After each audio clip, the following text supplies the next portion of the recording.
Kanpai! Kanpai. It is a pie of Cam. Hi, everyone. Welcome to Kanpai Cast, episode 182. Jesus. I am Nasuth. Wait, no, that's not how we started the show. That's the news. We're going to be talking about ancient anime weapons today. But before we do that, let's do the usual housekeeping. The same old, like, comment, subscribe. There's an audio version linked in the description. There's a Discord you can come to and show us your memes. There's or talk about the new season now that it's starting. There's a Patreon that Xeno has that you can donate to.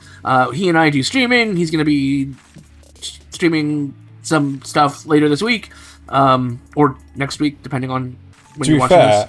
When this comes out, we're probably streaming either Currently, Repo or Elden Ring. Yeah. And I think that's it, unless Xeno wants to talk about the mess that we had before starting the show. I don't think we do, though. Not to go into any forlorn detail or anything like that, but it doesn't really affect anyone but us. Yeah, I may be demotivated, but that's only because I was hoping we could start an hour early. We are now starting an hour late because the whole system decided to utterly shit itself, and we had to restore it, and it's been an absolute sodding nightmare. So yeah, but it's fixed now. Yeah, it's fixed now. It's back up and running. We're just an hour behind schedule. Also, right. Just minor shout out to a couple of new subscribers that I know are there. Some of my cousins. Hi guys. Oh, yay! Hi, Thaylien's cousins. Don't pay any attention to the things he said. Right. Shall we go ahead and start off? So we're talking about ancient anime weapons. We're talking about stuff that's you get precursor race stuff in a lot of fiction. Usually they leave amazing things behind which dwarf modern technology in the worlds that they existed, that sort of thing. That's mostly what we're going to be talking about, I think, in this episode, is that sort of ancient, powerful weapon that's rediscovered, and how it affects the worlds that they exist in. Does anyone want to go first? Well, I think I want to start by highlighting the value of these ancient artifacts, these ancient, how well can they actually improve or add absolutely no value to whatsoever the narrative, right? Mm-hmm. And I think that there is some stuff we're going to talk about that I mostly focus on stuff that is pivotal to the narrative. Case in point, the Guyver's on the screen right now. And there are some which I didn't actually include in our queue, like what's Seven Deadly Sins, where each character has an artifact, but that artifact is so superfluous to the narrative. It's just a protagonist power. Kind of. Not even really that. It's just like flavor text. In some cases. It's just a narrative point to drag the viewer through until it's actually done. Yeah. So you have the combination of, you could either have Shastafoil, which is the main weapon of one of them that transforms into all sorts of different shapes, and it's the main way they fight. Whereas on the other hand, the other one has a gigantic hammer, and that's all it is. It's just a really big hammer because they're a really big person. Yeah. So, anywho. It's weird. So, unless anyone has any show they want to start with, and why? Well, I have one we should probably get out of the way because it's, a nice little one to start off with that means kind of silliness. Okay. And that is that is Sailor Moon.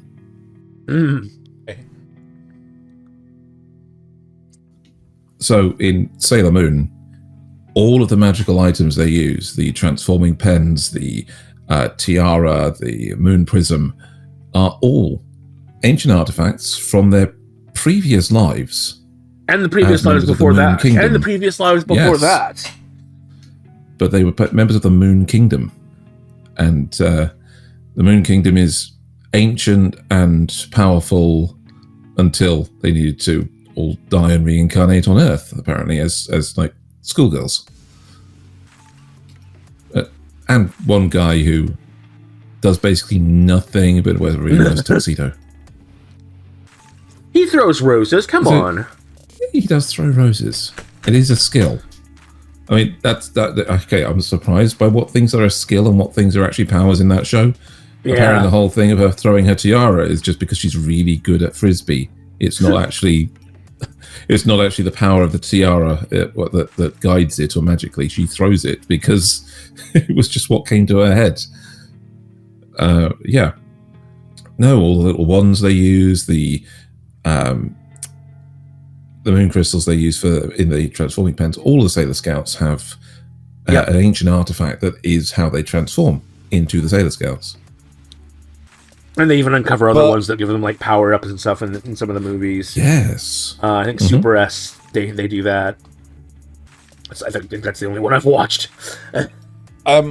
Oddly enough, there's a beloved series that I'm not a fan of the ancient artifact in that either. But like, to me, the ancient artifacts in Sailor Moon aren't too dissimilar from that of Seven Deadly Sins. You know, Power Rangers. No, Power Rangers. Oh, yeah. Yes. Yeah, it is like, very Sentai stuff, yeah.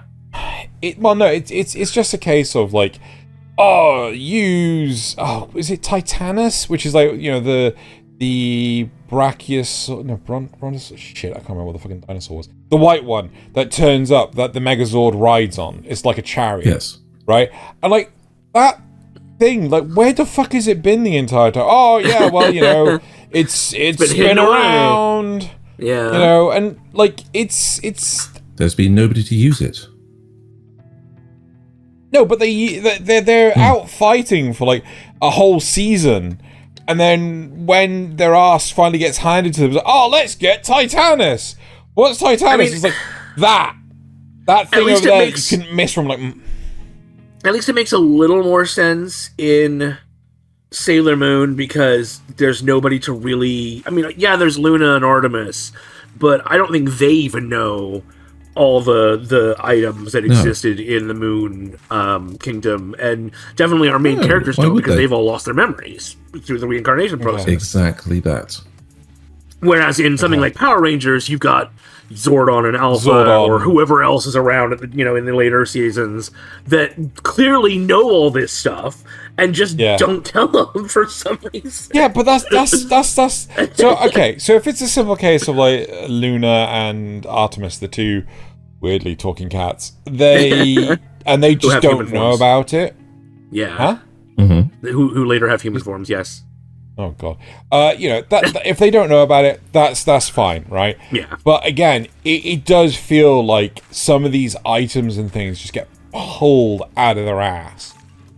For sure. There's not a lot of thought put into these worlds as far as because it's that Super Sentai stuff. It's not really about the deep, meaningful story that has lots of thematic intent and metaphor and stuff. No, it's just fun action. It's just unless there's anything that Thaylien wants to go into further detail, I would like to pivot.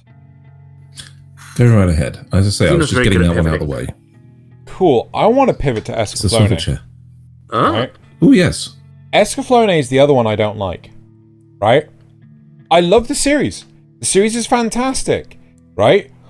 But there's this one Guy Malith, this one mecha that is for donkadonks old that as far as I remember, I'll point out it's been a very long time since I've watched the series.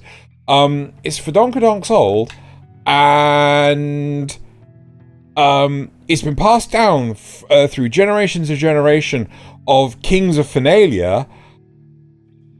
How is this thing still? Well, remember, it was made by the Lanteans, right? So it uses the same way that Atlantean technology is supposed to be way cooler than anything we have and way more durable and et cetera, et cetera. It's the same thing for the Escaflowne. They don't need to necessarily understand all the inner workings of it because it just self-maintains or something like that, you know. Yeah, you could. It's never explicitly said, but you could write it away that way. Or the other way you could write it away is the ship of Theseus. Yeah. Sorry, I don't know where it. you're referring. Let's say they are actually fixing it over the years. If they replace all the parts on it, is it the same mecha, the same Gaimalef? Okay, yes. I was kind of wondering, like, are you trying to say that they've made others based on repairing this one, or no. Just like they repair it and they've maintained it, and it's actually not. And it may even be that they understood it's only as old as its oldest part. I mean, like this is a narrative. Okay, so don't get me wrong. I appreciate that there have been techniques and technologies that we have lost over the centuries, right? Yeah, that was the other point I was going to say. My favorite one is concrete, right? So it turns out that the concrete from, was it Pompeii? Is I think so. It may be Pompeii, I can't remember. But it's made in such a way that it maintains its structure a hell of a lot better than most modern day concrete, right? There's a Veritasium video that's about this, and it's really, really good and interesting, and I highly recommend everyone to go check it out and everything. But to me, it's like saying, oh yeah, a computer from 1985 will surpass a computer of today. It's saying a computer built by the Atlanteans would surpass a computer built today. That's what it's saying. A computer built by a superior race that ended up falling at some point. That's what it's saying. That's the whole point of ancient super weapons. You know, they were built by people that have weapon technology more understanding or better than the modern ones. Yeah, but then I have the argument of like, what happened to the Atlanteans? Like, do they just get bored and leave? So I am currently reading, I say reading, I'm listening to a series of books called The Queendom of Soul. Just a little tangent. And in that series, the people of Soul, of our solar system, have reached such a point that they are essentially immortal. They live, they live in great health, they have all their needs met, but it's all because they rely on their technology. And at some point, which I'm not, some bad things happen because there's nowhere for people to, since nobody dies, there's like a lot of discontent for newer generations. And at some point, there's an inner revolution that the ultimate finale of it is that the queendom falls. It eats itself from the inside. And so they lose all their technology. The same thing could happen to any of these precursor civilizations, or it could be a disease, or, essentially, TikTok. In some way, their technology or society fails. And it could even be a natural disaster, and they just never recover from it. Yeah. The more advanced, specialized things get, the easier it is for them to fall. Yeah, when you become too reliant on your technology. Think about Star Trek. There was an episode of TNG where they were relying on a computer to tell them everything that they were doing. But the computer was failing, and so they no longer knew how to... and they didn't know how to fix it, which is why they kidnapped, like, Wesley Crusher and a bunch of other people. No, that's not the reason why they kidnapped the kids. I know which episode you're talking about. It's where the machine is basically over the centuries has made them infertile. They're like a super superior race, and they actually they can cloak an entire planet, but they end up kidnapping. Yeah. Yes, they end up kidnapping the kids, and so I can understand and appreciate to some degree not knowing how something works. Right, I've seen people write code and like not 5 years later, how the fuck does this even fucking work? Like, you use a smartphone, but could you build one? I don't think so. Do you even know how it works entirely on the inside? I mean, that was part of my degree. Could I readily do it? No. Do I briefly know how? Well, do I at high concept level? Yes, I do know how to build it. So I can build a radio, and I can build the old analog tube TVs, but I can't build these. I can't build the monitor I'm looking at right now. That's just beyond me. Yeah. So I kind of get where you're coming from, but at the same time, like, it's something that I always struggled with like the Marvel comics and things like this, where the adamantium, I'm not fucking kidding, the adamantium in Captain America's shield. I thought it was vibranium. Right, No, I'm not. No, the Captain America's shield in the comics is an alloy of vibranium and adamantium. Yes. And the way they process the adamantium in Captain America's shield is so lost to time, right? It is more durable than the adamantium of Wolverine's bones, right? Right. Which is like, this is just horseshit to me, right? No, because you can have different grades of different qualities of steel, and some are stronger than others. Like, you could talk about the concrete sort of stuff, right? Yeah. But we're talking about to a point of a natural disaster wiping out an entire community and civilization to lose that method. But we still regained that method over a long-ass period of time. Yes. Yeah, right? Well, the same way that Damascus steel was different from other steel, was better than other steel. And then they lost how to do it for a long time. Kind of. Damascus steel was mostly a compensation for having bad steel. So Damascus as a technique was used to compensate for bad iron and steel. And so the rediscovery of its techniques allows us to create even better stuff. But we did get to steel that was as good as Damascus quite... in the same time period, almost, a couple of 100 years. Which is why a lot of discussion about European broadswords versus katanas is just moot, because most broadswords, even by the end, at the point where they didn't really need katanas, they were just straight up more durable. Still, but the point that we're making with these ancient super weapons is that has the technology of the era that we're viewing caught up to the technology that they used to have? Yeah.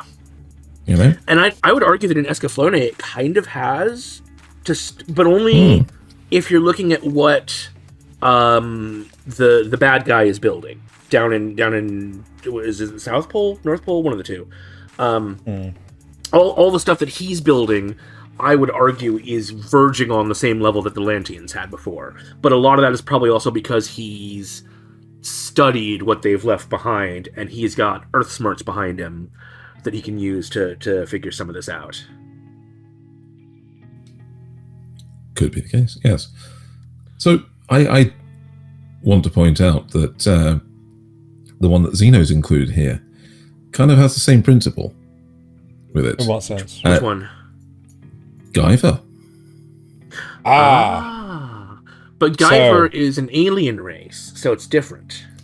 Yes. So I would like to actually no, I want you to give me a thing, so then I'm gonna I'll respond in kind.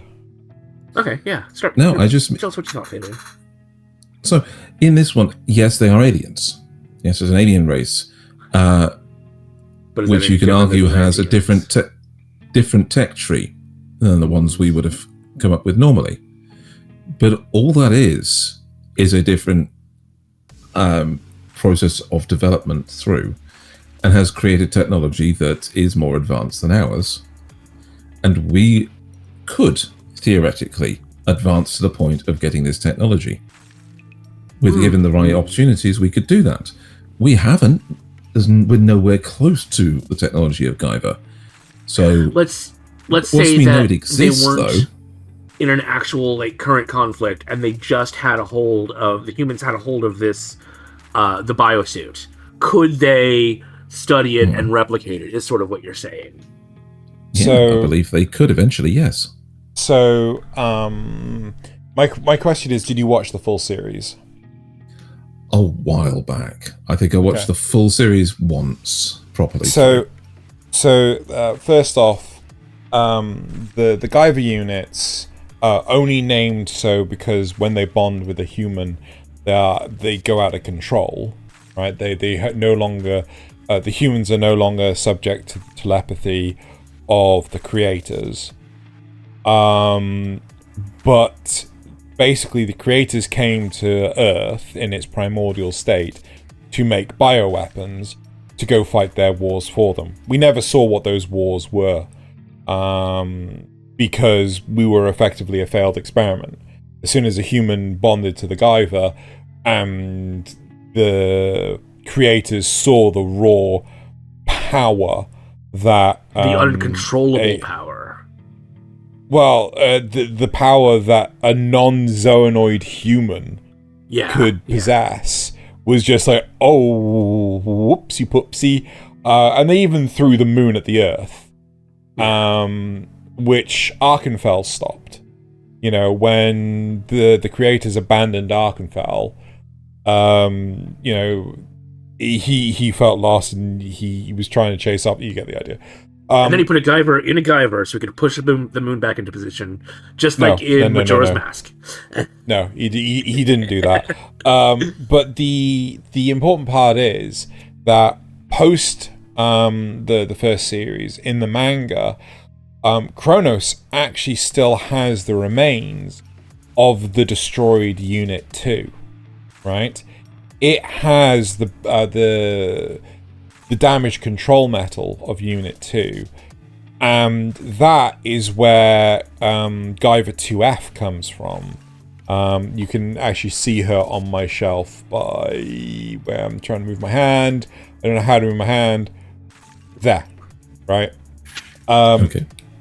But that's a case. Sorry, no. Yeah, continue. So they literally kind of glue the control metal back together and re-establish a unit. But the problem is then the person that grabs the unit takes control and then destroys all the research on the lab and everything. Yay! But she can only use her unit for 30 minutes before it starts to go unstable. So Kronos has managed to do a lot of the work that the creators... Yeah. What? But that's because Arkenfell knew a lot of it and was able to, guide them towards that level of technology again.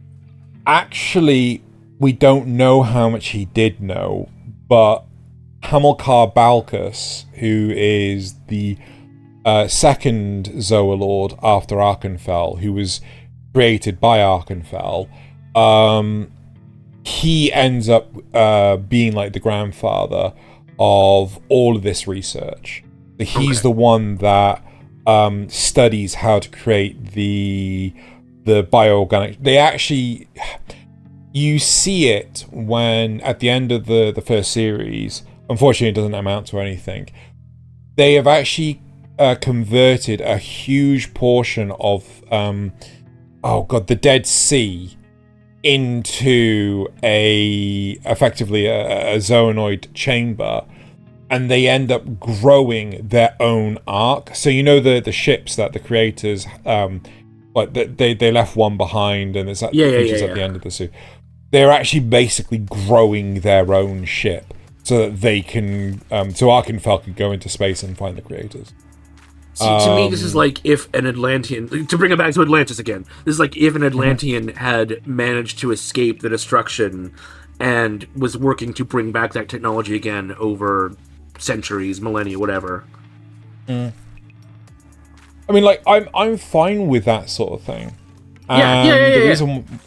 The reason why I wanted to bring in the Guyver was because of that alien component, right? It's the whole, like, this stuff existed before anything else and has only just resurfaced, right? Within, like, a few months of the events of the series. Yeah.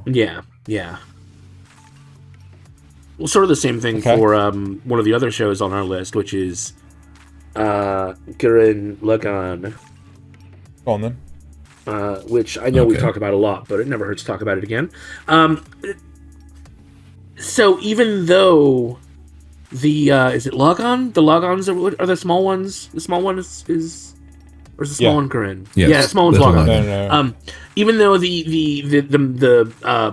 Lagann models, the ones that the other Spiral warriors used before our current era, were made by, I don't know if they're human, but they are Spiral people. The people that have Spiral energy. And so, but even though they were made by them, they're clearly an entirely different civilization than what we currently are watching with Simon and Cosma and all the underground dwellers. But the discovery of it... Cosma. I'm like, no, that's not right. Kamina. And so it's something that they rediscover and have no understanding of initially, to the point that, Kamen is just like, yeah, they can totally combine, and shoves it into the top of his regular robot. It's so, they have no idea how to use them, and they just kind of fall into it. But then, by the second half of the series, once they've, reconquered the surface, they quickly catch up to it again, and start making their own versions.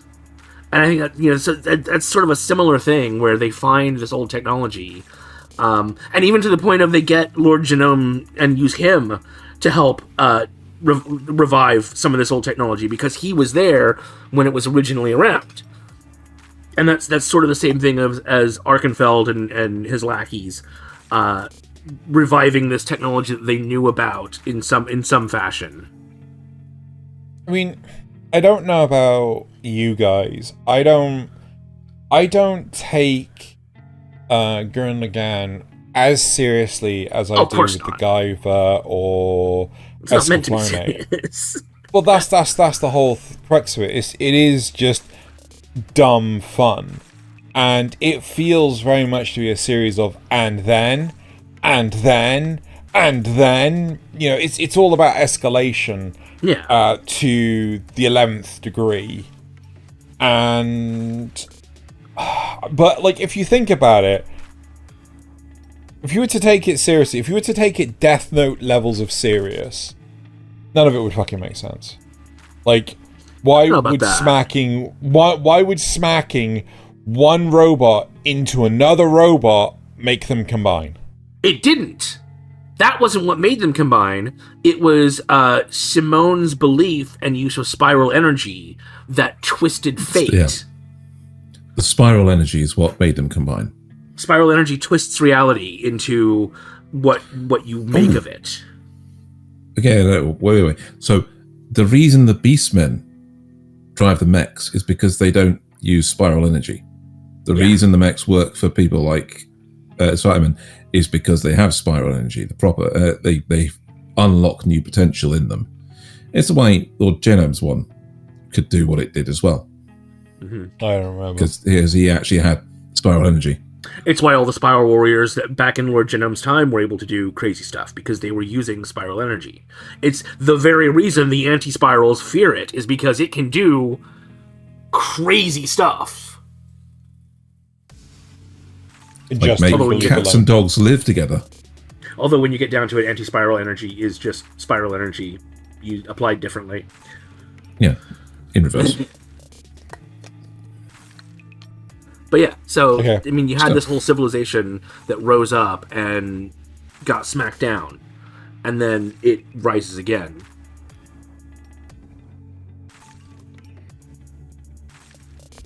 It's very true. Still, so that's a. But if you think about the giant mech stuff, I have to go for the not ancient, but lost super weapons of the Big O.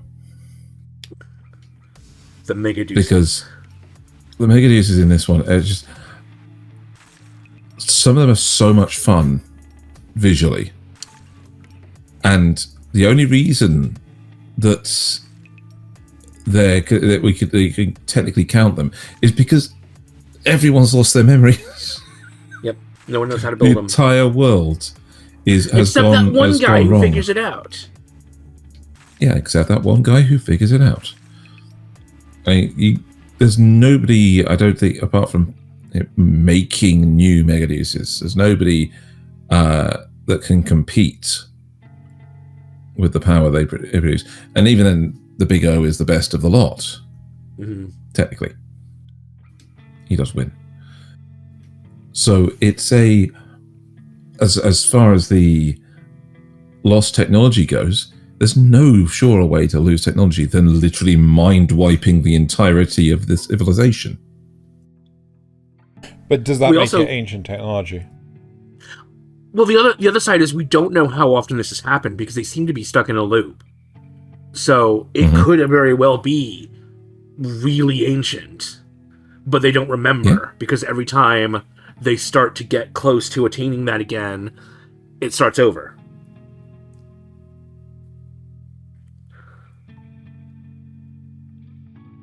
So from their perspective, if you assume that they literally reset time, then no, it is not ancient. In the same way that... but if you're looking at it from outside, it is. In the same way, again, going back to Star Trek, remember when they're caught in the Tychon's Rift and they keep looping over and over and over again? To them, no time has really passed. But when they finally reconnect to the Starbase, it's like been 3 weeks or 3 months or something. Something insane like that. Which one was this one? So Was it you like remember... season 1? No. It's like season 4 or 5. Remember, they get caught in a time loop, and they keep running into a Federation ship that, like, I think it's piloted by Kelsey Grammer, Yes. honestly. Yes, That yes, smashes another into one. it. Yeah, and then Data's the one that figures it out because he sends himself a message. Yeah, that one. Yeah, it was just was it like 3 or something like this, and then Yeah, he for realizes Riker's insignia. pips. Yeah. Yeah. Well, I feel like there's more to this, and if you guys want to Big O's a explore weird further one. into Big O. But there's one. I don't know if we've got it in the system. We should have it in the system. What would it be? What would it be? Turn A Gundam. Huh. And I don't think we have it in here, but I fucking hate Turn A, right? Because the whole idea is that Tomino, the Oh god, isn't that the end of the creator UC? Like super far in the yeah. future? So the whole idea was that Tomino, the creator of Gundam, and like so many different variations, he wanted it that effectively everything in the Universal Century ultimately ended with Turn A. And Turn A is awful, right? Yeah. The whole premise is that you've got Victorian Europe in terms of technology on Earth. They go around farming. They've barely come up with steam locomotion, so on and so forth.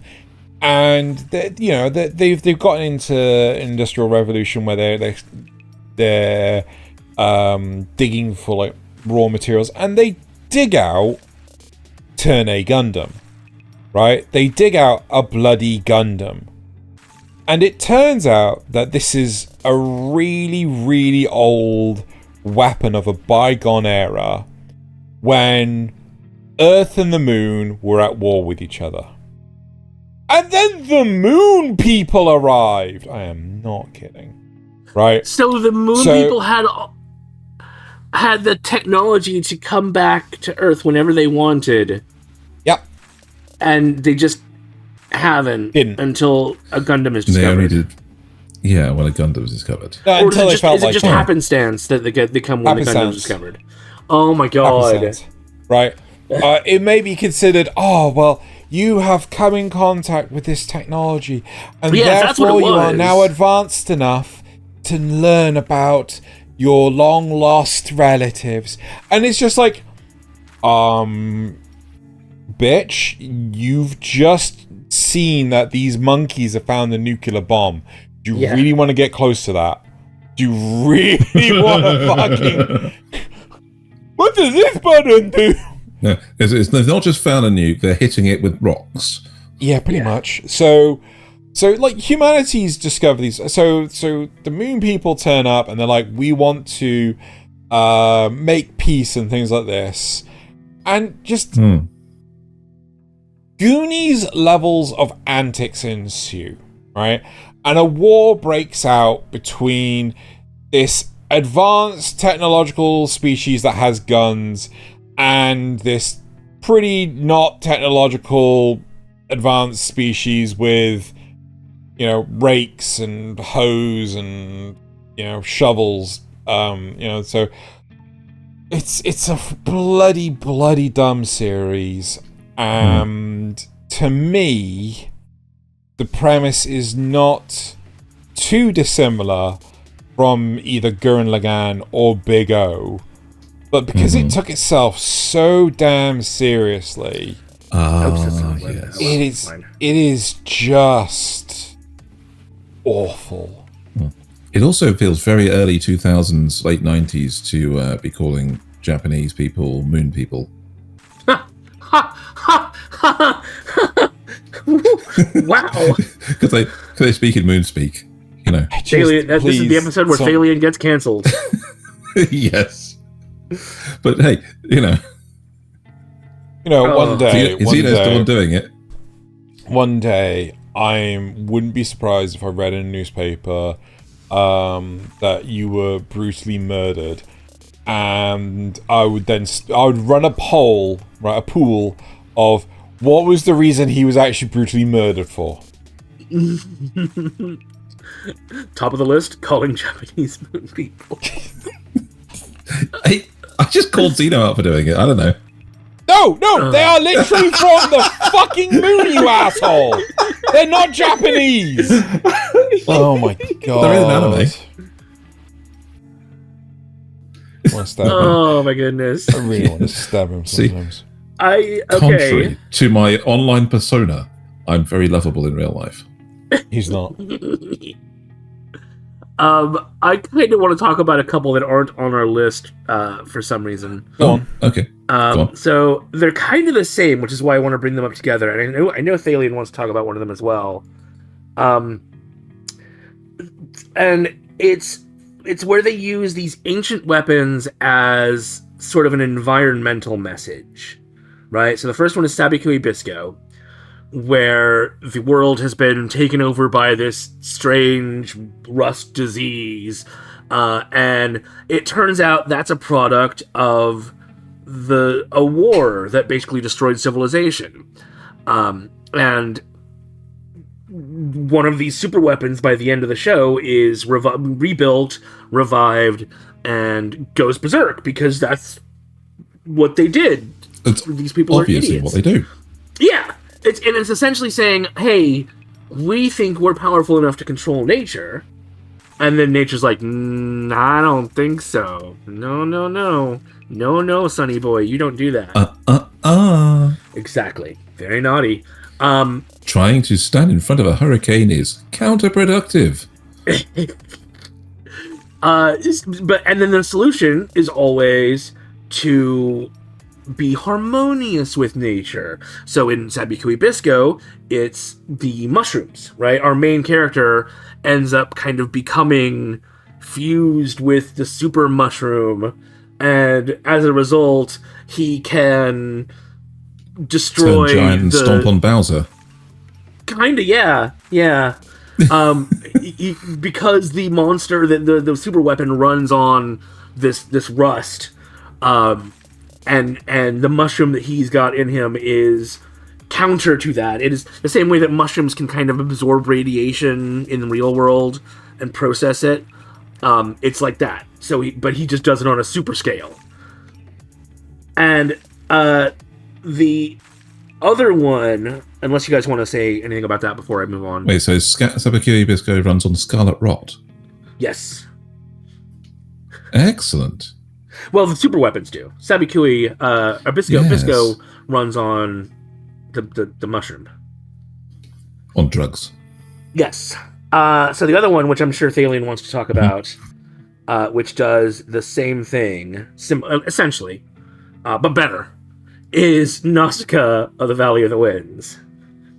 Where, again, you've got this world that's been ruined by the ancient people, and at the end, the super weapons are revived and go crazy. Yes. So what's interesting to me is that this is a world that's obviously been ruined by technology, but what we're following is basically a rural farming village. Mm-hmm. In the current world, there are cities with tech. There's airships that have been developed, and these guys are still using. In Nausicaa's Valley, swords he's got a are sword still right there. Yeah. the primary thing. Yeah, swords, and I think there's one guy. The one guy that's travelled has a pistol. Yeah. He knows that guns exist. And very simple clothes and very simple architecture and windmills. Exactly that. And yeah. Well, yes, they use windmills because they're in the Valley of the Wind. It's a fantastic bit of easy labor saving and power creation. In that case, is windmills. It's in the way they're using them in a place that has constant wind. Yeah, you can understand that that's what they would build up on. Even the gliders, while they use technology from ancient base for little jet thrusters and things, in some cases, they're still gliders. And it's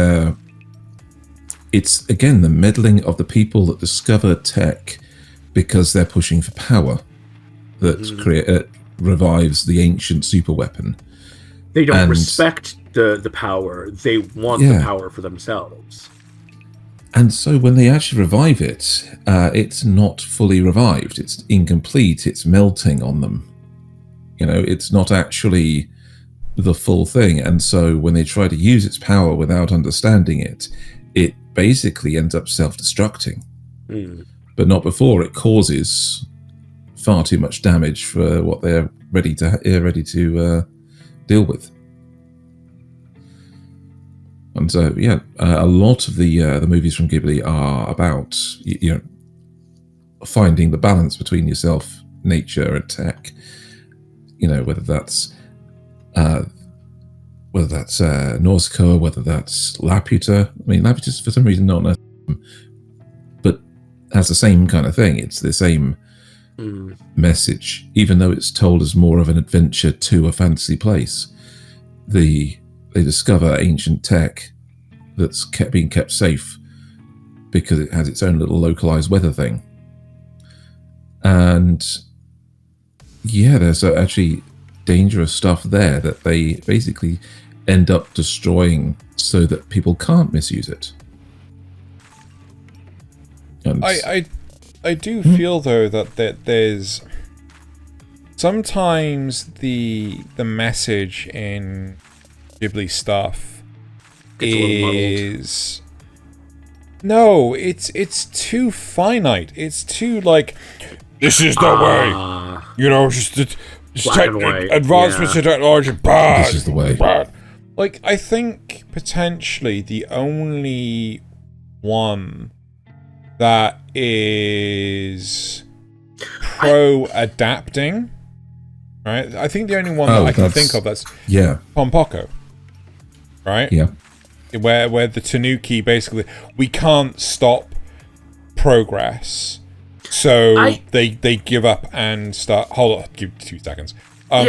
We can't stop progress, so we must change our ways, just like the Kitsune did. What do you want to say, Nasuth? I disagree with that in terms of Nausicaa, though, because I don't think it's saying that technology is bad. I think it's saying how you use it, how you respect it, is the key. Yes. Same. It's like with nuclear power, if you understand it and you respect it and you're careful with it, you can do amazing things. But if you're not, and it goes out of control, then you get meltdowns or nuclear weapons or that sort of thing. It's a double-edged sword. I get where you're coming from, but my interpretation for the end of Princess Mononoke, which is by far my favorite, Mononoke was very much like, technology bad, nature good, technology bad, nature good.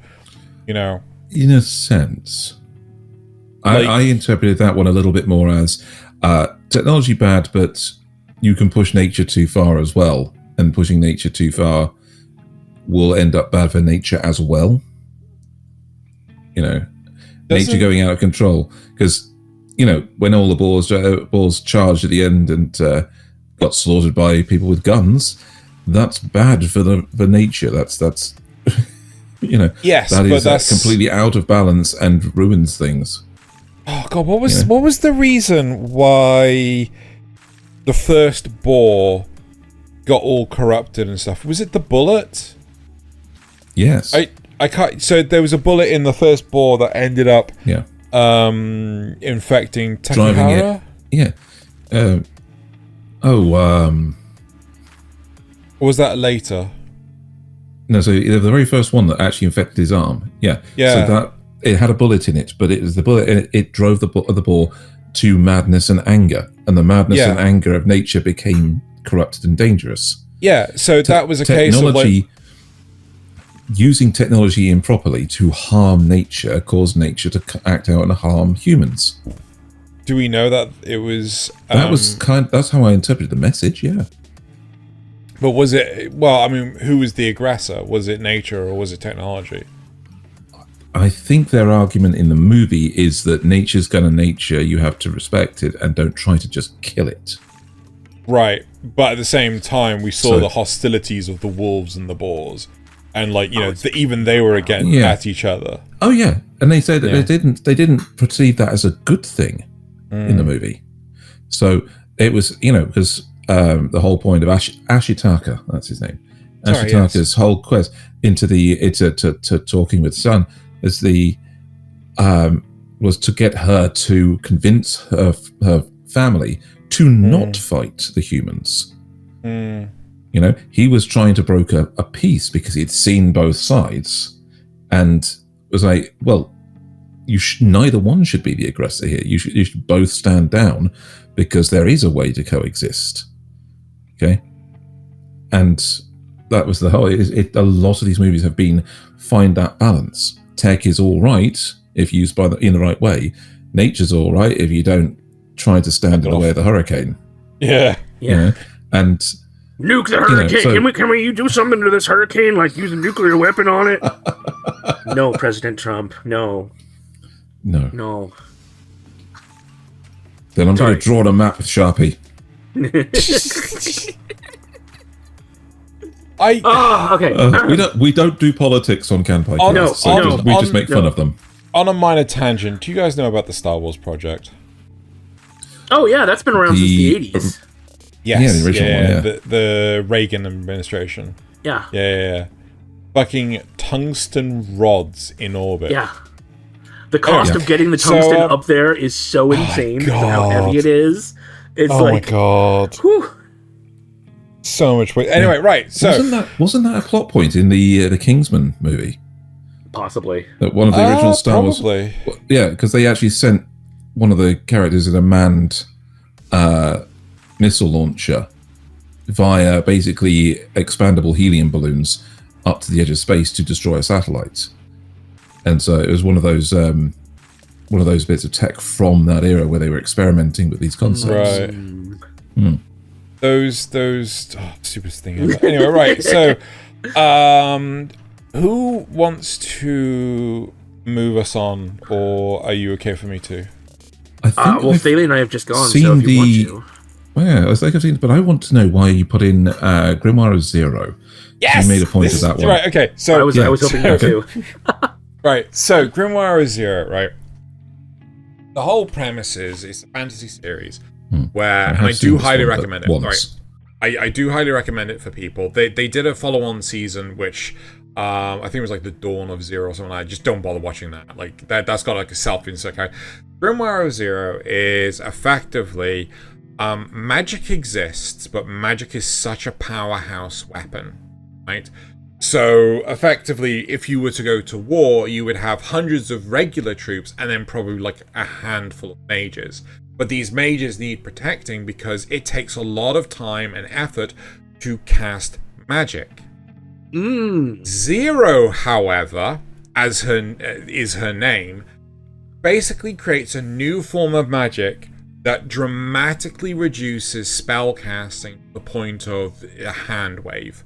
Is no longer required. So it's Rudius levels of magic in Berserk Tensei. No, but this is the difference. Rudius is the one of the very few people that can do castless magic. Chantless. Chantless, it's casting or something like that. Incantationless.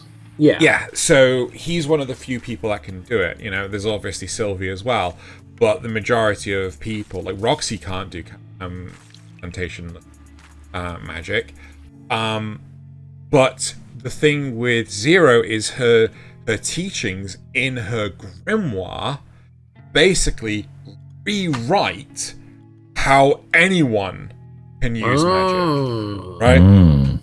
So this effectively, it's not ancient, it's comparatively new, but this powerful artifact basically uproots or upgrades everyone's ability to use magic.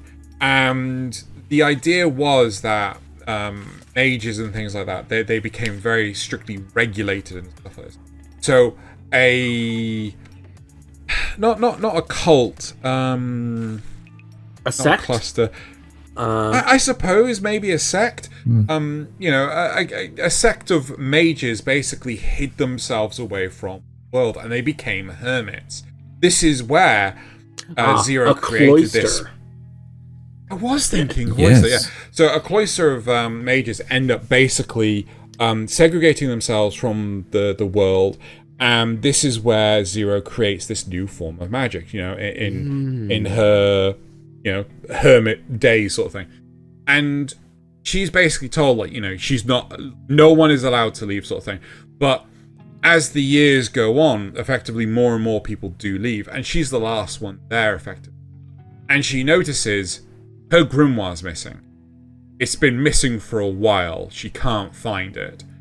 And it turns out one of the other mages stole it to change how magic worked across the world. So it's a really good story, and I do highly recommend people that if they just want like a one and done fantasy series. So it's also got different. But how do you connect that to the whole idea of an ancient weapon? Well, I'm thinking like magic being an ancient teaching, right? It is something that not everyone can use. And also, it's an artifact. So it's not. So it's like if somebody found Escaflowne and then was like, "Oh, but I can make it better," sort of thing. Or if everyone had Guyver or Escaflowne's already, and one person figured out how to make theirs better and make all of them better, ideally. Yes. Yeah. No. So imagine somebody found Escaflowne and said, "Oh, we can apply this Atlantean technology to all of our Guyver all Guyver, right? And make them all this powerful." I mean, I would highlight that Guyver existed prior to the discovery of Escaflowne, and then they took the what they learned from Escaflowne to improve all other Guyver Mallet. But is right? the yeah. So Grimoire... magic already existed prior to the Grimoire. Right? So Zero wrote the slow. Grimoire, is what you're saying. But Zero wrote this new Zero Grimoire. wrote this Grimoire. Okay. And it revolutionized how magic. Okay. Right? Interesting. And the whole story is they're trying to get it back because not everyone can be trusted with handle a magic. nuclear weapon. I mean, exactly. Case in point, everyone starts fucking going to war. Yeah. Anyway. Interesting. That's an interesting take. I like that. It is a good take on it. Yeah. So And that's interesting because there's a kind of a parallel with ancient versus modern super weapons in that. Where do you want to go, Nasuth? Evangelion. Now, originally, I was going to do Evangelion. Is this the wrong? N. Oh, right. It needs to be N. Right. I was going to do Evangelion because of the Lance of Longinus, which is literally ancient as the Lilith and Adam that were sent here. Yes. Because it was meant to be a failsafe. If they both went to the same place, the one that came second, I think, would use their lance on the first one to imprison them. And then they could spread, as intended. And then the humans get a hold of it and use it for a different purpose. But it is an ancient weapon that they find and is beyond their power that they end up using. But technically speaking, we also have a parallel with what Xeno kind of was talking about, where they, the atoms existed and humans got a hold of them and tweaked them and ended up making the Evangelions out of them. So they had this thing, and then they made it, somebody made it better. What? Or usable. Or usable, yeah. Yeah. So the Ava units are based off of Adam. Are they? Yes. I thought they found AV Unit 1. No. Because AV Unit 1 came before 0. AV Unit 0 is based off of AV Unit 1. Yes. But AVA Unit 1... So... I don't know if I can explain all of it. So... I'm going to give you an opportunity. Do you want to pause, get your thoughts in... No. It's fine. So they found the original Adam, who had been reduced to its embryonic state after Lilith appeared here and used her lance on him. And so when they found it, they were like, oh, what can we do with this? And so they started experimenting. They built the first Ava unit, and they didn't have the plug system at that point. They envisioned more of a direct pilot scenario. And that's how Shinji's mother disappeared into Ava 1. It didn't work the way they thought it would, and it absorbed her soul. So then they created the plug system in order to create this little line of separation in the sync ratios. That's gotta be the movies. There's no way in how that was in the original series. It's hinted at in the original series, but yes, the bit about her actually descending into it is shown in the movies. But Shinji disappears at one point into when his synchronization rate goes crazy, insanely high. He also disappears into the LCL for a while. And so that's how it's kind of hinted at in the original series, that the same thing happened with his mother, and that's why her soul is in Ava 1.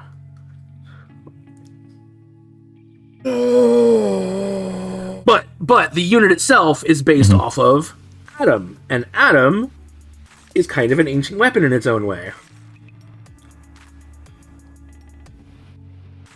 Fuck you, Hideki Anno. Ancient super being. Ancient super being. That's probably a better way to do it. Yeah. Say it. Fuck you, and not in a sexy way, Hideki Anno. It's like I struggle with this one because realistically, I would love to just throw the series in the bin and erase it from existence and go, watch the 4 movies. Just watch the fucking 4 movies. I tend to agree. I've only seen the first 3. I never watched the 4th one because I'd have to watch the first 3 again. And I know the first 3 were like infinitely better than the series. The series was a confuddled mess. I never realized that. Like, do we see Lilith? I didn't think we did. Yes. Yeah, Lilith is the one on the cross. Yeah. Yep. Wait, hold on. Yeah. Lilith is the one on the cross. Yeah. Yes. Do you remember Kaoru's statement? He looks up at her and says, He's like, "You're not Adam." "Oh, there you are." And he goes, "No, Lilith. Oh, the Lithim. I get it now." Yeah. Because Yeah, the angels that's Lilith on the cross. They tell you it's not Lilith, but it is. You find that out later at the end of the series. Wait, hold on. That's why it's draining LCL all the time. The angels call humans the Lilith. In the movies, they do. Yes. Okay. But also in the end of Evangelion movie. I don't know if That's they just do. a mess. So- Might. I don't remember that. I don't remember that at all.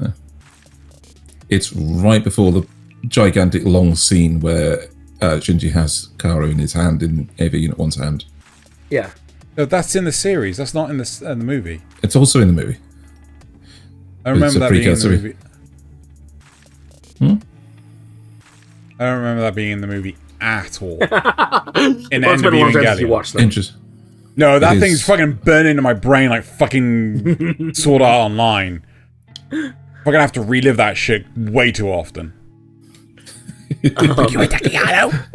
Speaking of ancient super weapons, Sword Art Online. No. Oh god. No. No, I Anyway. Right. do. Yeah. Go ahead.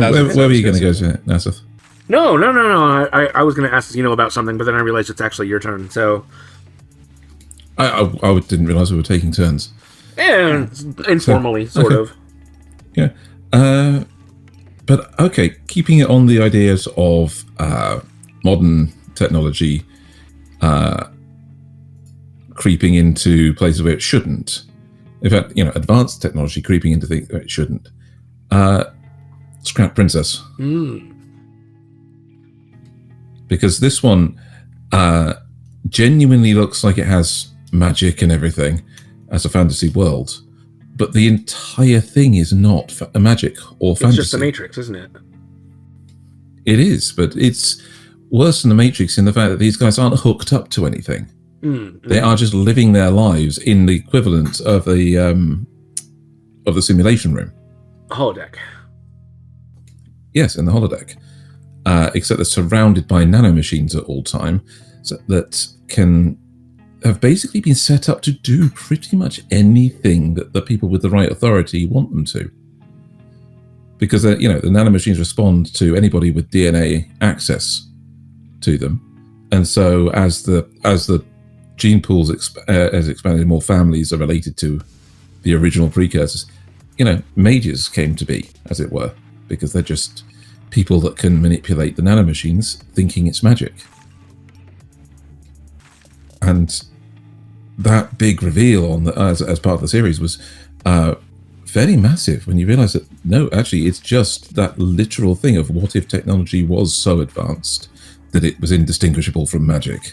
And especially when the people who made it, the knowledge of its existence is lost over the ages, and then it really becomes magic to them. Exactly.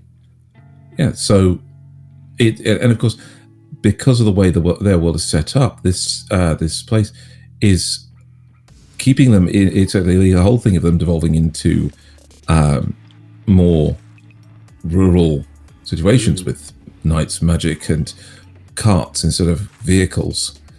It's made their world physically smaller so they can be contained in this space like a giant Truman Show dome, basically. So the places they can go, the places they want to be, don't they feel big because you have to get there by cart. You have to spend days journeying across in this old slow tech. But in reality, it's only about as big as Europe or something. I think the actual landmass is barely as big as mainland Britain. Wow, yeah.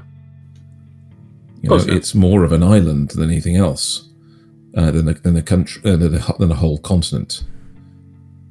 And that speaks to me. I love that kind of setting. So it to me, it amuses me on the level of that guy that put a holodeck, pedestal out in the middle of one of the American national parks. Oh god, yeah. Oh my god. Yep. So it's in the middle of this area where there's like hiking trails and woods. Somebody went and installed what looks like a very realistic holodeck console, and then had they grew vines all over it and things so that people would discover it. Oh my god. And because many of us have not actually ever said out loud the phrase computer end simulation, you waited. You just waited. You were just like, hold on, wait. No, we're good. Yep. We could have never said that. And we've never had to say computer deactivate iguana. So it's just... Computer, delete the wife. My favorite line. Yes. And, it's one of those things, until somebody came up with the idea of it, it had to be no. And it's the same with the regular Matrix as well, because that would be so deep in our brains, we wouldn't know. We would pass off deja vus and things, and the weird things that happen.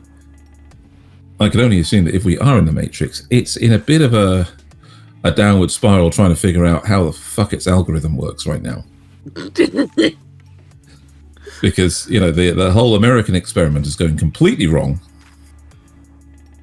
It's okay, they'll just reset for version 8 soon. Yeah, we can hope so.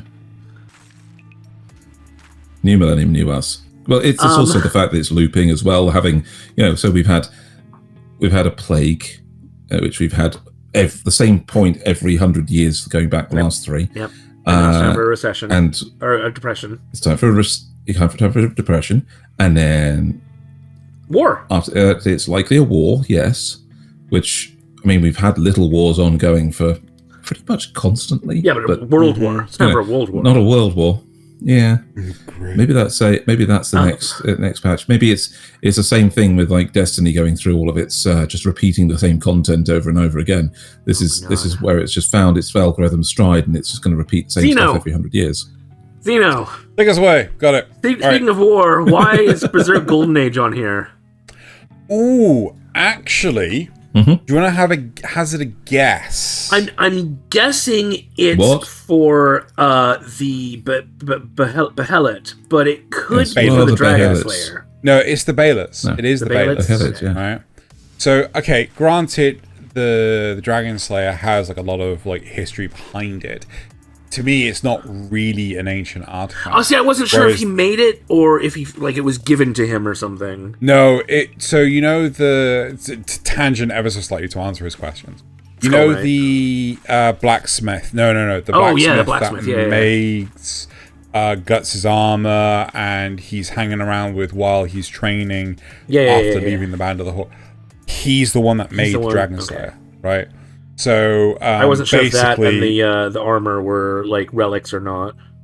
No, so I think the armor is something, but the reason why I put the Behelit in here is because it is this ancient artifact, right, that exists as a precursor to something that we don't bloody well know what it is. So it's like, yes, I've read, I think, 24 volumes of the manga, but like, where do these things come from? They are like, I wouldn't say they're everywhere, but they're everywhere enough for the narrative.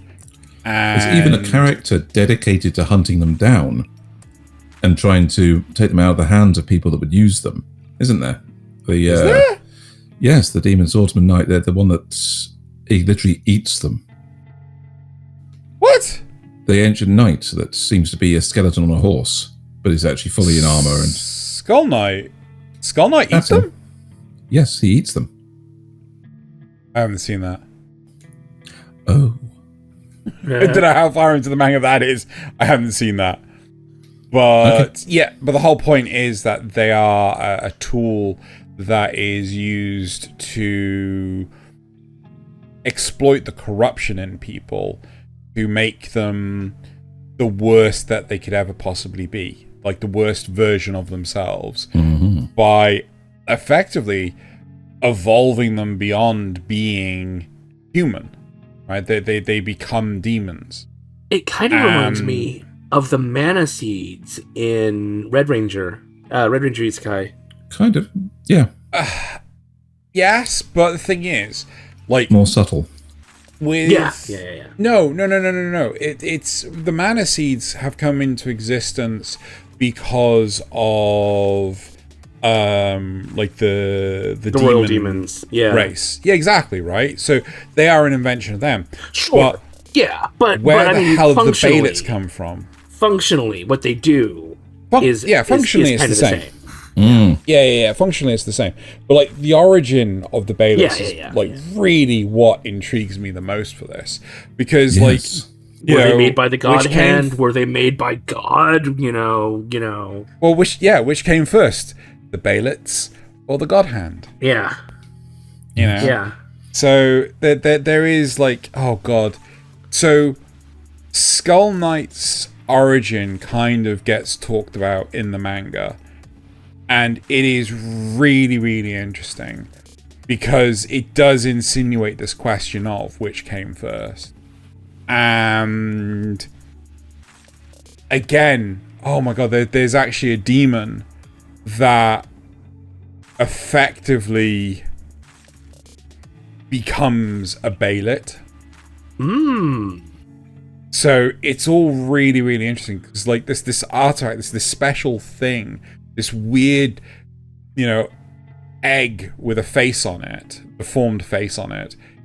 Very, very interesting concept. So yeah, that's why I put the Baelits on there. But would you really consider them weapons? I mean, do we know that they're... But this was artifacts, right? Fair enough. Yeah. So 100% weapons, no, right? Artifact, yes. Yeah. Gotcha. Yes, ancient super artifact in this case. Yeah. Lost technology. It's interesting. Talking about artifacts, I want to pivot.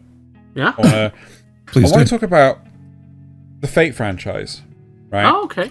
Yes. So it's really interesting how in the Fate franchise, right now on screen it's just Fate Zero. I personally think it's the best. But the idea is that you can summon these iconic figures of history, myth and legend, as well as actual people, to serve you, to fight in a Holy Grail war. But in order to do so, you have to have effectively a sacrifice to summon that servant, right? So, for example, you might not have Excalibur to sacrifice to summon King Arthur, but you might have a piece of his throne, right? You might have a piece of his war banner, right? You might have a piece of his shield, one of his favorite fork. You might have anything. And I love the idea that you have these characters that are effectively the ancient weapons themselves that have character to them, right? They're not going to just be wielded around by any Tom, Dick, and Harry. They can betray you, right? You, Gilgamesh. Oh, yes. And I think that's a really cool concept for an ancient artifact / weapon. Yes. I especially liked the very simple, but so almost obvious, but fun one that when you summon the caster into the Holy Grail War. They're another magician, and they can actually summon their own spirit, their own thing. Because if you recall the original Fate Stay Night, that's what Caster did. Caster did not have the person that summoned her. She then summoned Samurai. Who was Caster? Oh, Medea. The original one in Fate Stay Night, she was. So the guy that had no real magical ability, he was like an ordinary guy that just hit stuff really hard. Summoned her for the Great War. I don't remember. She summoned he was the samurai that Saber fought on the steps. Was actually summoned by Caster. I remember him, but like I think it's completely different from Unlimited Blade Works, and I couldn't get on with the original. I think I watched like 9 episodes and I just dropped it. I got bored. But still, it's an interesting concept as a thing of your mage is in the war, and so being involved means you can. If you are a mage that's been summoned, you can technically summon your own fighter. I think that's the only time that happens. Anyway, right. Does anyone want to? I don't know if I have any other ones to talk about right now. Well, yeah. I do have the one. We've got time for one more. I do have the one, and I'm torn between El Hazard and Outlaw Star. Well, I could talk about Outlaw Star. I couldn't really talk about El Hazard because I don't remember. Yeah, so let's go with Outlaw Star for this, because we've all seen that ancient weapon. This is a sci-fi where they bring in magic into this sci-fi world. It's present from the very beginning. The first episode, you got the find out that Jean has this caster gun. And it's called a caster. It creates magic, and you're being pursued by enemies that are literally chanting, contorting their little minions into a flying disc that they fly on, and then chucking lightning bolts at you. So we know that magic exists in this world, but it's a space sci-fi. You go out into space and you, in a very silly way, the ships grapple and hack at each other with arms in close range, which is an interesting take on space combat, to say the least. But throughout the whole thing, there's even a whole episode devoted towards Jean finding people that can still infuse magic into these bullets to make caster weapons. Yeah, because he's like running out. The fact is that magic is running out, so these sages went to these places, to this specific place, this planet in the world where there's a convergence of magic, so they can still use their magic there. Whereas the rest of their galaxy, their whole thing, is running out of magic. So it's I really like the isn't really the magic. It's the galactic ley line. Yeah, that's the ancient lost thing, is the galactic ley line. Yeah, it's the ancient lost artifact, and they find a way to access it using modern tech. Yes, because Melfina is not part of the original galactic ley line. She's been custom built for the task. Yeah, she's a shrine maiden towards it, as it were. Yeah, and that's about it. So by bringing her into the equation, they actually change what the galactic ley line does, I believe. It is more controllable, more adaptable, so that when they come out of it, their goal is just to defeat the bad guys, and so it gives them the power for that. Kind of like a genie that, instead of putting hubris on its thing, just puts a time limit on what you want, as long as what you want is okay. So it's I enjoyed Outlaw Star for that simple fact that you bring in magic into a space combat situation. So on the image, right on the picture right now, you see even one of the magic users, the sages, who work for the bad guys, obviously. Mm-hmm. Like, so I really liked Outlaw Star regardless, but to me, the Galactic Leyline was nothing more than X marks the spot, right? Oh yeah, for sure. And like again, like, you know, as you're saying, like, you got the mages and then you got the Tau priests and things like that. The Tau priests still being able to do their stuff, whereas, you know, the mages are, you know, losing mana over the universe, whatever. But I honestly never liked the Galactic Leyline, because, like, why should it do whatever someone says? Why should it go?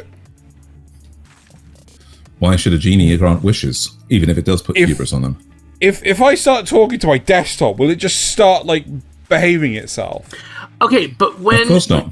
When they made it, they may not have ever expected anyone to use it for a bad purpose. You know, it could have been a Federation-like society where everyone was doing good stuff anyway. And then when people started to, when the universe started to get corrupted, they had to hide it. Yeah, I don't think that's the case. I think the Galactic Leyline is basically a nexus of power. And if you go there with the right abilities or mindset, they've figured out, just like how they can use magic or Taoist magic or regular mana. Just like that. It's a place where if you go there with the ability to control it, you can get a result. To me, you know? It is... Like, imagine going into the warp way in 40k and being able to use your mental power, your mental fortitude to bend it to your will, sort of thing. It's not good or bad. Again. And then the Chaos Gods decide to... Yeah, the Chaos Gods just decide, oh yeah, we're just gonna skull fuck your brain right now. Yeah, but the Galactic Leyline doesn't do that, does it? No, right? But because it doesn't. But like, if you were as strong as the Chaos Gods person, let's say you're the Emperor, you know, then you could use it in a different way than they do. I mean, I think a better way of saying that is the Eldar, who have the web way. So we're getting a little off track here. But, like, you know... But it's the point is that the Galactic Leyline isn't good or evil. It depends on... It's just a natural phenomenon that is, according to Thaylien. And it's how the people that go in there, you know, it react to it. It's like the Golden Land in Zelda, right? You know, it's not really good or bad, but it turns bad when Ganon gets the power, and then it turns good again when Link has the power. The thing towards that would be that Melfina, as the maiden of the Leyline, she's got this function put in her that gives her the ability to sense it. She can see the spiral path down through the protective layers that lets them actually navigate it. So I think it's a natural phenomenon. I think my problem here is to compare between Outlaw Star and the Guyver, right? The Guyver I defend, Outlaw Star I do not. The Guyver, aliens did it! Outlaw Star... Yeah, the real problem is that Outlaw Star is not a serious show. It doesn't attempt to explain any of this. Yeah, and... No, it's there for the action, and that's about it. Yeah, again, it's akin to Escaflowne. Like, where the fuck did Escaflowne come from? Well, no, Escaflowne does kind of explain it. You did say... Yeah. I mean, but Outlaw Star definitely doesn't.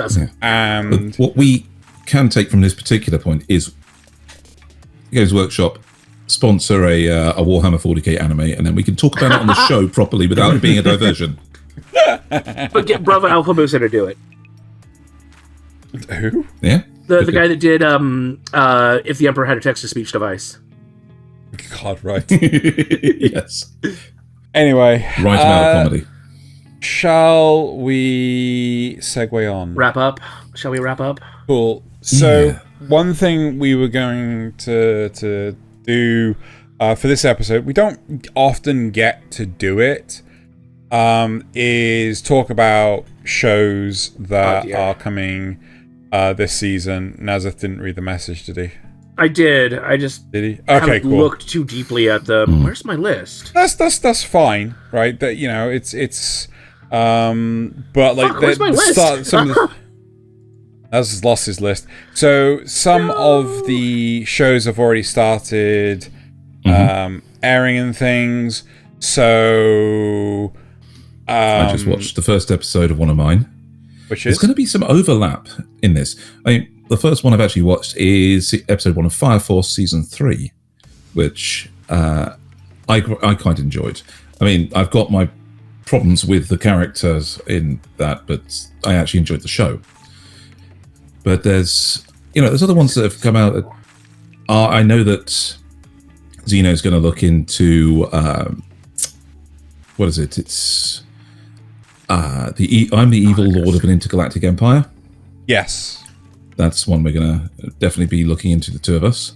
There's a new season of Slime 300, which is, I've been killing slime for 300 years and maxed up my level. Yep, season 2 just started. Sorry. I thought that was Slimy Sakai. Yes. Yeah. No. To be honest, I thought, do I want to pick that one up? I've actually started watching the first season dubbed, and in all honesty, no, I do not want to pick.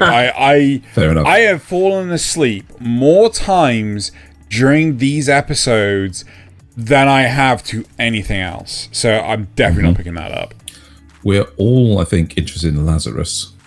To see what that's about. I've not heard good things. I've heard really bad things about it. Then the meme folder shall be filled. And then Mobile Suit Gundam G-Clux is something that I think we're all looking into. Yeah. Not high expectations, but yeah. A couple of mine that are going to be unique to me, I'm fairly sure. There's Yandere Dark Elf. She chased me all the way from another world. I think that's a TV short one, similar to the way that Plus Size Elf was. So it's shorter episodes. So that's not going to take too long. But the one that... I knew it was going to be Thaylien, my favorite show. I found... it might not be my favorite, but the one that I want to watch, because I have found the manga like 6 different times, but it's always been cut off by whatever site. It's like it's been taken down past a certain point. And that's the Brilliant Hero's New Life in the Brilliant Hero's New Life in the Shadows. Sorry, Healers, not Heroes. I'm going mad. Oh, okay. So this is one of those standard. It's one of the early adopters of the kicked from my party trope. Healer kicked from their party trope. And the difference with this one is that instead of going on to be some all-round hero that saves the day, he sets up a clinic in the slums and starts healing gang members. Because he's an actual healer, not some hero. He's not some like mythical hero that's just happens to be a healer. He's not out for the fame and fortune. He's out to actually. No, he actually wants to stay away from his old group and the people that knew him. So he goes into the slums to hide and be a healer where he's actually needed. And he actually kind of brings out a by the time that the manga always finishes, he's kind of brokered a peace between the 3 warring gang factions, and they send somebody to investigate because the crime rate goes massively down because of what he's done. And they're worried that the slums is uniting against the nobles. But that's about as far as the manga ever gets. So I want to see if this will go further, or I kind of just want to see some of the characters animated. So it's more a curiosity thing for that. Sure. Nasuth? What about you guys? I got a lot of season 2s. I've got Windbreaker season 2, Go-Go Loser Rangers season 2, which I'll probably drop really fast. I just need to see how it starts, if nothing else. And then the one I'm not sure about, because I didn't think it should get a season 2. I mean, I loved it, but I was like, this is the perfect ending. Never do any more. And that's How to Become Ordinary season 2. And then I've also got an Intergalactic Empire, G-Quux, Lazarus. I think these 2 is it the same one? I can't remember. Yeah, so sort of the Demon Hunter and Teogonia, I think, are both historical dramas. And there's a bunch of stuff that I'm not even sure I'll be able to get into because it's too many shows. Too many. I'm not sure about Sword of the Demon Hunter. It might not. They released the first episode, which is like nearly an hour long, and it ends on a point which is just like, Interesting. Yeah. Spoilers? Jeez. What the fuck did I spoil? Fuck you. Right. So... Well, that show's interesting. Might as well say it's mid and get on with it. So, some of the shows that I'm interested in. I watched the first episode of a lot of these, but Kulon Generic Romance seems really interesting. Especially considering they're actually going back to a more 90s or 80s anime art style. Like, you know, longer noses and like the specific kind of like haircuts and things like this. So it looks really interesting. The first episode has really piqued my interest. Witch Watch just seems to be some generic comedy romance between a witch and an ogre. Yes. From Country Bumpkin to Master Swordsman. Has a lot of potential. Obviously, I'm an evil intergalactic, yada yada. But the one that's really caught me by surprise, and I'm not sure I will be allowed to talk about it, is please put them on. Yes. Takamine-san. Oh God, is that the time traveling panties? Yep. Well, she can change the past when she takes off her underwear. Let's wait for the 3. Okay, never mind then. No, that's literally it's the blurb of the show. Yeah, that's literally on the description. the blurb of the show. If you go to click on the show, that's literally what's on the description. That's how I know about it, is because of that. Dozens of memes. Yeah. So you watch that. I'll watch Yandere Dark Elf, and we'll see which one's more dodgy. I think I'm winning already. Perverts. I think I'm winning already. I didn't expect it to be like this. I was like, I'm sorry, what's going on? Yeah. What's going on? What the? So yeah, wait for the 3 episodes. Oh my gosh. In the 3-episode review, there is one I'm going to be talking about just then and then only, because Netflix dumped all the episodes. No? Netflix already released all the episodes, and that's Devil May Cry. That's not an anime. It is an anime. As much as anime adjacent. It's as much an anime as the other ones have been, like Castlevania. Yeah, which aren't anime. Yeah, they're an anime. They're anime enough. They can be They could be talked about on this show. Yeah, but they're not anime. Honestly, I was genuinely surprised. It's true. I didn't realize that there was no Japanese distribution or anything for Devil May Cry. It's like if the West is trying to do was actually trying to do good anime. Yeah, it's. You know what? I'm not gonna talk about the show, but we'll definitely talk about it. Don't get me wrong. Oh yeah, no, we'll do it in 3-episode rule because it's already done. It's finished. We've got all the episodes. We've watched it. Yep. Right. Now let's move on to the supporter questions. And I said either of you two have anything for that. Okay, cool.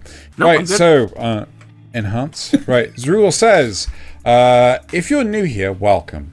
If you're not new here, welcome back. Please take a second to familiarize yourself with this channel. This channel's safety features by hitting the like button and subscribe button. So YouTube recommends our next video to you. In case of a loss of cabin pressure, attach your own copium mask before leaving a comment below. I love that. I genuinely love that. Thank you, Zrugel. Zrugel also asks, is Protag getting kicked from the party that doesn't appreciate him only to become the best adventurer around? The new fad to dethrone. Dethrone. Yeah, it seems to be the next big thing, I think. No, it's been like that for it's been around for a long ass time. Yeah, the same way that Isekai had before it became a problem. Characters in their 30s. That's the new dethrone. I'm not kidding. We're almost too old for. We're genuinely getting more than one characters in their 30s show a season, which is like 2 in the last one, any other season, so it's interesting. What did we have last season? Not last season, the one before. With Nubios-san and what was the other one? Anyway. Yes. Bry and couscous plus coffee equals null is a big bad evil guy getting invited to a party that loves him at their peril, going to be the next fad to dethrone the protag getting kicked from the party, which dethroned Isekai. I would really like it to be. I would really like it, the big bad evil guy getting invited to a party that loves them, because it's villain to hero arc, but also could be hero to villain arc with the party that loves him. I just want more villain stuff. That's just Vegeta and Bulma. Yes. Right. And then Nasuth Taicho asks, would you be more likely to go... Wait, hold on. Would you be more likely to go someplace boring like a doctor's office or DMV if they're showing anime instead of CNN? 100%. Mm-hmm. My just going to point out, is... doctors don't actually show any TV or anything in the UK. No. What? In all of our waiting rooms, we have TV. Nope. Yeah, we're expected to read magazines or use insanity. Our own phones. To be honest, though, our wait time is maybe 20 minutes. So yeah, not that long enough. At local general practitioners, it's not long. We show up at the right time. We go in for our actual appointments. Actually, that's about what it is for me too. But then I always actually go on my appointment time. Anyway. Right. Yes. Okay. Right. So, moving on to the comments. First of all, from the news. Stromus Shell says, Nasuth is staring into my soul. True facts. I might have to try that Dark Elf anime. It looks like it has a good plot. My man. A lot of good plot, yes. Bond merger. Yeah, I knew one of you was going to read it. Okay, so Drugel says, welcome back, Thaylien. Wow, I'm surprised Witch from Mercury is so many people's first mecha. Oh, I thought it was the first Gundam.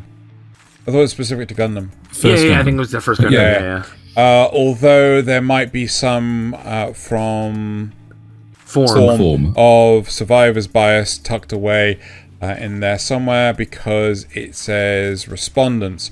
So maybe only people who recently learned that they like Witch from Mercury are likely to participate in that in a poll about mecha. To be fair, it's typically every person's first Gundam typically is the best Gundam of all time. Yeah. That's why you have people defending Gundam Wing. That's why you have people defending Iron-Blooded Orphans. Yeah.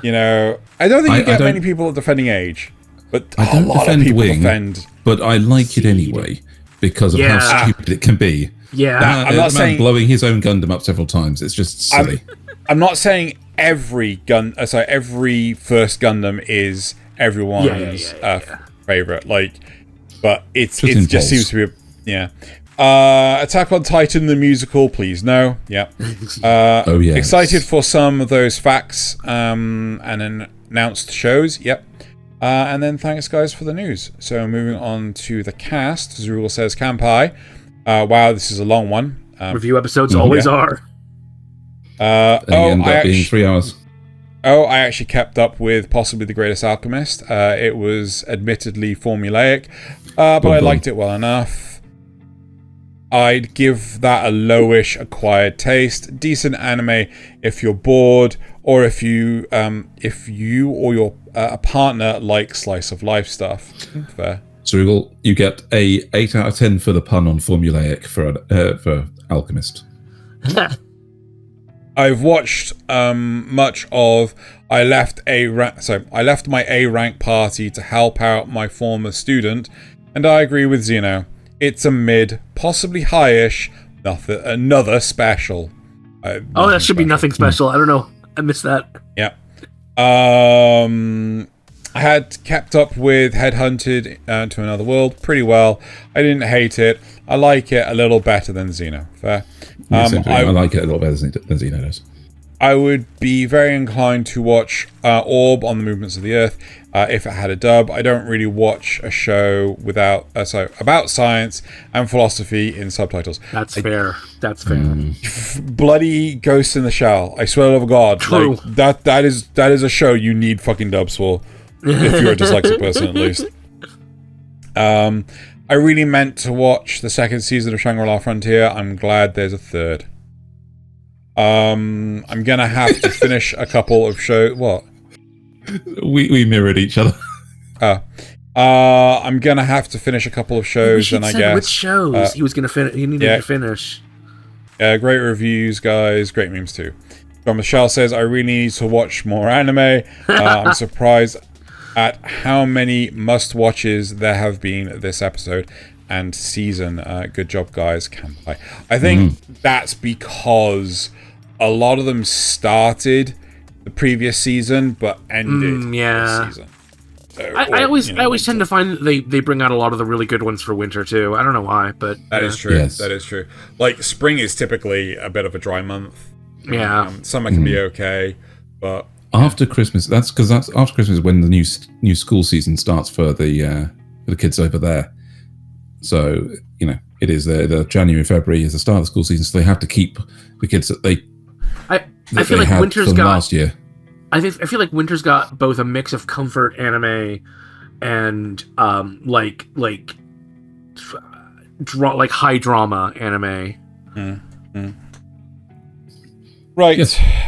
Now it's time for the best part of the show. Memes. Woo! Memes. All of our memes tend to come from Reddit, but they're not all of them. We archive them on our site because they tend to get deleted. And we take up to 6 viewer memes a week. You can hop on the Discord, drop them in the viewer memes channel, and somebody's very kind enough to gather them up for us so we don't see them. And one addition. So we were supposed to have 6 memes for the viewer memes, but one of them got crushed by Discord and was completely illegible, so it was omitted out. If you are submitting a meme, please double check that Discord hasn't crushed it, or that you copied the full version and not the preview version. Yeah, super deep fried memes were a thing in the Tumblr era, so we sadly can't support that old technology anymore. Yeah, so just a heads up. If it was your meme, sorry, submit it again, please. Right, so, speaking of your memes, let's start off with those, as always. Oh my god. Oh, that's the PUBG crossover. The meme is real. Nice. Yep. Nice. I could still hear the music. They're not looking for balls. Oh my god. I almost used this one. Brilliant. What the fuck? What? It's the reverse. Girl with mecha arms and legs, and then a mecha with girls' arms and legs. That's amazing. Nice. Would use. Just wood. Anyway, when introverts go outside, the scenery is nice and the food is good. The only problem is the people. So true. So true. Mm-hmm. Paniku. Paniku. Yes. Oh my god. Well done, Nasuth. Yeah, right. Your Duolingo lessons are paying off. I am. I actually couldn't read Niku because fucking kanji. But obviously it's meat, so I knew what it was. Anyway, on to my memes. My first 2 are a little bit on the spicy side. Not too bad. I think you'll be alright with them. Not too bad. Not too bad. Okay. When you log into your teacher's computer to upload a zip bomb full of furry porn, but it asks you if you want to replace existing files.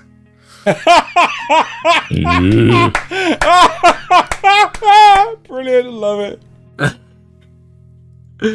Number 2, veteran weebs. I don't want to remember anymore. I don't want to know what happens next. No. If you know, you know. Oh. That's what happens when you giblify everything. I just want someone to take me out. Like on a date or with a sniper rifle. I don't know. Surprise me.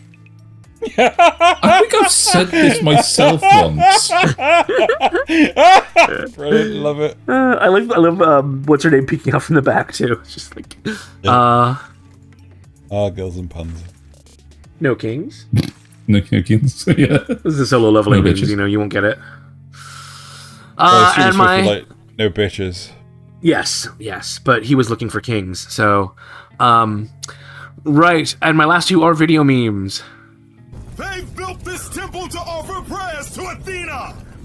Every This anime entire fan. village stands as an affront to Lord Ares. Burn this village! Burn it to the ground! Burn it down! All of it! Our journey to victory has begun! Death to the MPLA! Yeah, correct. Ships that should not exist.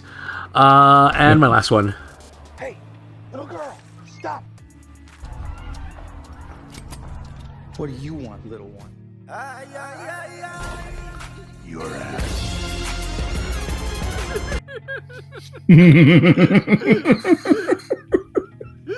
It's too perfect.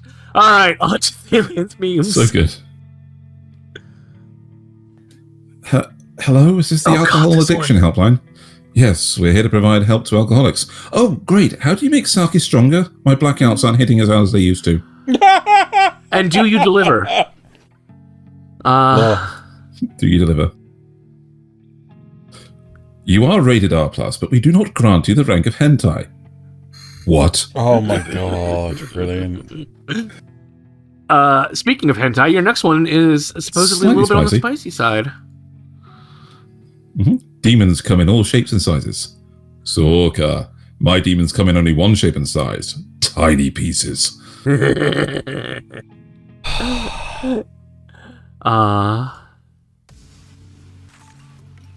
love for Rentaro? No. Not mathematically possible!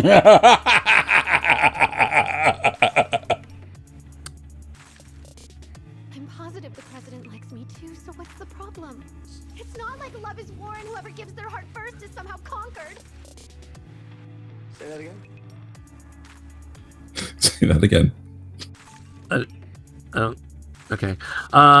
Right. And your last one. They are making a giant alchemistry circle under all of the Mystrix. How do you know this? Fiora added me to the group chat. I can't believe we brought up politics twice in this episode. Oh my god. Brilliant. I love that. That's amazing. If you don't know what that's Absolutely about, Brilliant. consider yourself lucky. Right. Where But have it I is funny been as for fuck. all the late night humour? Moving on. Oh my fucking god. I wondered what I was looking at for a second there, and okay, fine. That's okay. Jesus Christ. Why is this not marked at NSFW? What's wrong with that? Nothing. It's just me. My first ever ecchi anime. Hey, this is good. No, it's not. It's a young Xeno. It's a young Xeno. We know.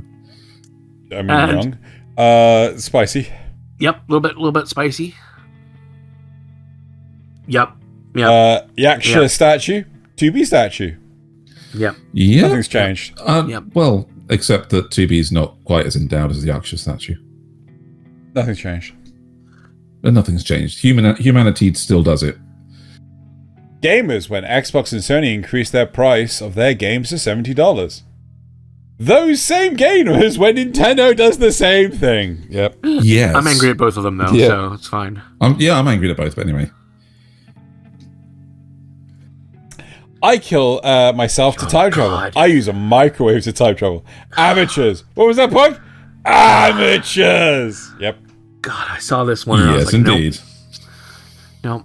And Xeno's like, yeah, I went there. Right, and your last one I is a saw this video one, meme. but I thought I knew about the series, so... I think I found one! No, I found it! Oh, I do believe I found it first. No, I did, Pip.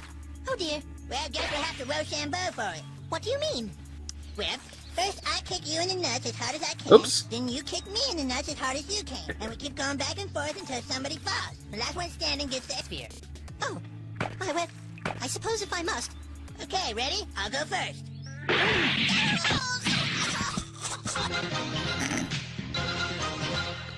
Excellent. Very good. Very nice. Well done. Yeah. I thought mine was top tier, but I don't know. That may beat it. Right. That is it for today's episode. Thank you very much, everyone, for watching and or listening. And now it's time to bottoms up and Kanpai. Kanpai.